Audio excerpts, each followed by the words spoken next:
One of the kingdom's most prosperous merchants has been exposed for his corrupt dealings. Nearly all of his riches are invested in a collection of 30 exquisite Burmese rubies, and the crowd in the square is clamoring for their confiscation to reimburse his victims. But the scoundrel and his allies at court have made a convincing case that at least some of his wealth was obtained legitimately and through good service to the crown. The king ponders for a minute and announces his judgment. Because there's no way to know which portion of the rubies were bought with ill-gotten wealth, the fine will be determined through a game of wits between the merchant and the king's most clever advisor, you.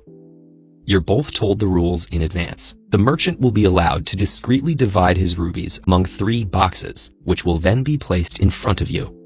You will be given 3 cards and must write a number between 1 and 30 on each before putting a card in front of each of the boxes.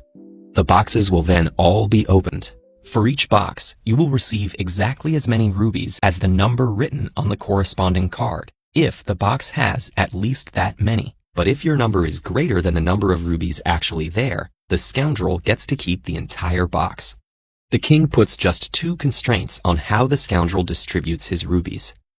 Each box must contain at least 2 rubies, and one of the boxes must contain exactly 6 more rubies than another. But you won't know which boxes those are. After a few minutes of deliberation, the merchant hides the gems, and the boxes are brought in front of you. Which numbers should you choose in order to guarantee the largest possible fine for the scoundrel and the greatest compensation for his victims?